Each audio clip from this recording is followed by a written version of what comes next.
Hi friends, मैं आकांक्षा शर्मा जी के with आकांक्षा में आपका स्वागत करती हूँ। आज हम एमपीपीएससी प्री मिशन की 17वीं क्लास पढ़ने वाले हैं और हम इसमें रोग और आहार जो हमारी यूनिट 7 है उससे संबंधित वस्तुनिष्ठ प्रश्न देखेंगे। इसमें हम कुछ प्रश्न देखेंगे, फिर इसके नेक्स्ट वीडियो में हम आगे के प्रश्न देखेंगे। इससे संबंधित जितना भी वस्तुनिष्ठ प्रश्न बनता है 50-60 वो मैं आपको वीडियो के थ्रू करवा दूंगी। तो चलिए स्टार्ट करते हैं। चैनल को सब्सक्राइब जरूर कर लीजिएगा। पहला क्वेश्चन है, मलेरिया रोग जो होता है मच्छर के काटने से होता है, तो ये कौन से मच्छर के काटने से होता है? तो मादा एनाफ्लीज मच्छर के काटने से मलेरिया होता है। याद रखिएगा, मलेरिया रोग किसके काटने से होता है? मच्छर के काटने से होता है।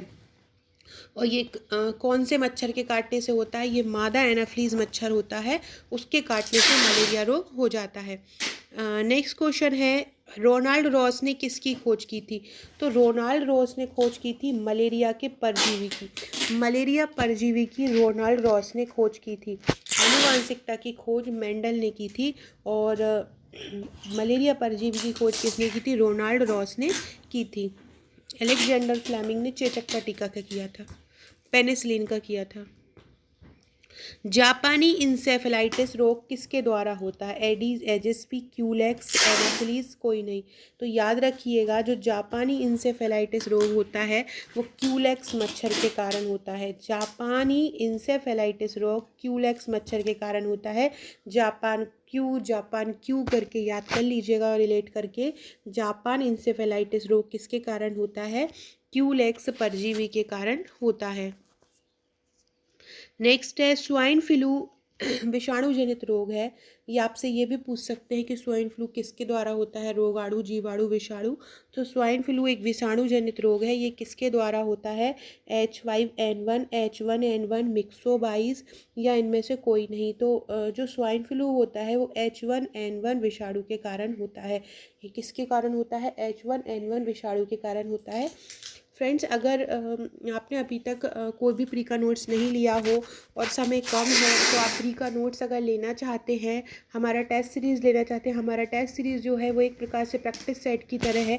क्योंकि नॉर्मल जगहों पे क्या होता है, 30 टेस्ट होते हैं, 29 होते हैं, 40 होते हैं, 50 होते हैं, लेकिन हमने पूरा 100 टेस्ट बनाया है, मतलब 10,000 क्वेश्चन है।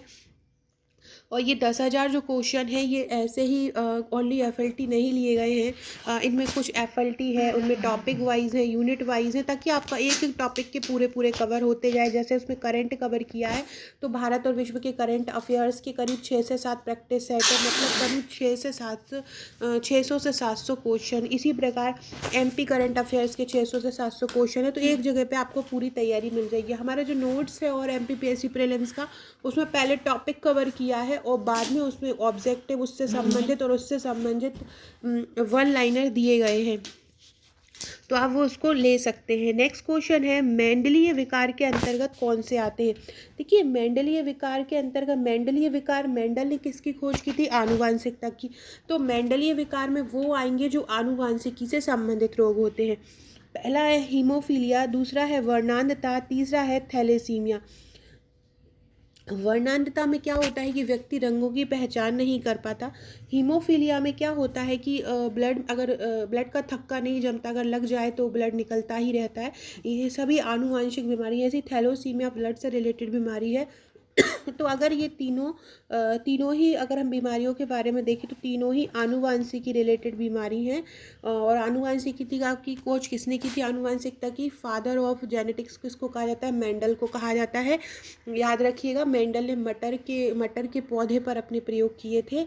तो ये सभी मेंडलीय विकार के अंतर्गत आ जाएंगे। नेक्स्ट क्वेश्चन है, क्रोमोसोमीय विकार के अंतर्गत क्या आता है? देखिए, नॉर्मल हमारे शरीर में 23 जोड़ी गुणसूत्र होते हैं, मतलब 46 गुणसूत्र होते हैं, 23 जोड़ी गुणसूत्र होते हैं। गुणसूत्र को ही हम क्रोमोसोम बोलते हैं। यदि हमारे शरीर में 23 जोड़ी गुणसूत्र से एक जोड़ी गुणसूत्र या एक गुणसूत्र कम हो जाता है, ऐसे ही 46 गुणसूत्रों में से 44 हो जाएं, 42 हो जाएं, तो जब भी या 48 हो जाएं, तो कभी कभी क्या होता है, किसी व्यक्ति के शरीर में जो 46 जोड़ी गुणसूत्र होते हैं, 23 जोड़ी गुणसूत्र जो होते हैं, उनसे कुछ गुणसूत्र अधिक हो जाते हैं या उनसे कुछ गुणसूत्र कम हो जाते हैं, जिसको हम क्रोमोसोमीय विकार कहते हैं। डाउन सिंड्रोम, क्लाइनफेंट्री सिंड्रोम और टर्नर सिंड्रोम, ये तीनों ही ऐसे गुणसूत्र हैं जिनके अंतर्गत क्या होता है कि जिनके अंतर्गत गुणसूत्रों की संख्या या तो कम हो जाती है या ज़्यादा हो जाती है, तो ये क्रोमोसोमीय विकार वाले रोग कहलाते हैं। तो इसका उत्तर हो जाएगा उपरोक्त सभी। नेक्स्ट क्वेश्चन है, इस विकार में एक्स क्रोमोसोम का अभाव हो जाता है, मतलब 23 जोड़ी गुणसूत्र में से एक एक्स क्रोमोसोम कम हो जाता है। Down syndrome, Klinefelter syndrome, Turner syndrome या सिकल सेल एनीमिया। तो टर्नर सिंड्रोम जो होता है, टर्नर सिंड्रोम में एक्स क्रोमोसोम का अभाव हो जाता है। टर्नर सिंड्रोम में क्या हो जाता है, टर्नर सिंड्रोम में एक्स क्रोमोसोम का अभाव हो जाता है, जिसके कारण क्या होता है, व्यक्ति का शरीर छोटा हो जाता है, तो हथेली हो जाती है वो छोटी छोटी सी हो जाती है, चेहरा चपटा हो जाता है, नाक चपटी हो जाती है, तो कुपोषित सा टाइप का व्यक्ति हो जाता है। नेक्स्ट क्वेश्चन है, डिप्थीरिया नामक रोग किससे होता है। डिप्थीरिया एक बीमारी है, आपने पढ़ा होगा diphtheria, varicella zoster, corona bacterium और बेब्रियो कॉलेरियो क्लॉस्ट्रीडियम। तो कोरोनी बैक्टीरियम के द्वारा, मतलब ये बैक्टीरिया द्वारा होता है, तो कोरोनी बैक्टीरियम के द्वारा डिप्थीरिया नामक होता है। किसके द्वारा, कोरोना बैक्टीरियम के द्वारा ये होता है। किसके द्वारा होता है डिप्थीरिया नामक रोग, कोरोना बैक्टीरियम के द्वारा डिप्थीरिया नामक रोग हो जाता है। नेक्स्ट क्वेश्चन है, पागल कुत्ता अगर खा ले तो कौन सा रोग हो जाता है। पागल कुत्ता खा लेता है तो जो रोग के जो कुत्ते के जो वायरस है वो व्यक्ति के शरीर में इंजेक्ट कर जाता है, जिसके कारण रेबीज़ नामक रोग हो जाता है। बहुत सरल क्वेश्चन है, तो आपसे ये भी पूछ सकते हैं जो रेबीज़ होता है वो किसके कारण होता है, बैक्टीरिया के कारण, वायरस के कारण। तो आपको ये चीज़ याद रखना है। नेक्स्ट क्वेश्चन है, पिस्सुओं के काटने से जो संक्रमित चूहों के कीटाणु लिए होते हैं वो क्या कहलाते हैं। देखिए, पिस्सू आपने सुना होगा, एक समय प्लेग की बीमारी फैली थी चूहों के कारण। तो वो पिस्सू मतलब चूहे होते हैं जो संक्रमित चूहे के कीटाणु के लिए होते हैं, वो उनसे क्या हो जाता है, पैचिस, प्लेग, सिफिलिस या फाइलेरिया। तो जो प्लेग होता है वो पिस्सुओं के काटने से या चूहों के रोग, संक्रमित चूहों के काटने से हो जाता है। कौन सा रोग, प्लेग रोग हो जाता है। नेक्स्ट क्वेश्चन है, माइक्रोबैक्टीरियम ट्यूबरक्लोसिस, ये टीबी का रोग है। यहाँ पे आ जाएगा ट्यूबरक्लोसिस, वहाँ याद रखिएगा टीबी। टीबी को हम बोलते हैं तपेदिक। टीबी को क्या बोलते हैं हम, तपेदिक बोलते हैं। क्या बोलते हैं, तपेदिक।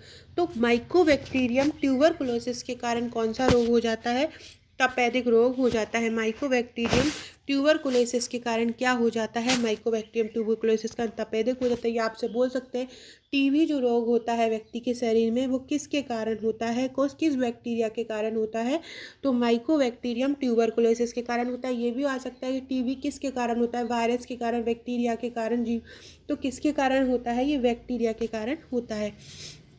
सो फ्रेंड्स, ये थे हमारे आज के क्वेश्चन। ऐसे ही और क्वेश्चन के लिए चैनल पे बने रहिएगा, चैनल को सब्सक्राइब। इसकी जो पीडीएफ है मैं अपने प्री के टेस्ट सीरीज़ का जो ग्रुप है उसमें, और हमारे प्री के नोट्स जिसने लिए होंगे उस ग्रुप में पहुंचा दिया जाएगा। ये रामबाण टेस्ट सीरीज़ है, इसको ज़रूर ज्वाइन कीजिएगा। अगर आपकी आर्थिक स्थिति अच्छी नहीं है तो आप मुझे बता सकते हैं, इसमें जो भी डिस्काउंट होगा वो मैं आपको दे दूँगी। ये मेरा प्री का पैकेज है, आप देख सकते हैं। और ये ई बुक 70 रुपये की है, जिसमें 70 रुपये में आपको पूरा मध्य प्रदेश कवर होगा। आप इसको ले सकते हैं। ये MPPSC प्रीलिम्स के नोट्स हैं, 16 फाइल मिलेंगी साथ में। साथ में इसमें आपको साल भर का करंट अफेयर्स मध्य प्रदेश का और भारत और विश्व का मिलेगा। तो अगर आप ये लेना चाहते हैं तो आप मुझे व्हाट्सअप कर सकते हैं। Okay friends, thank you.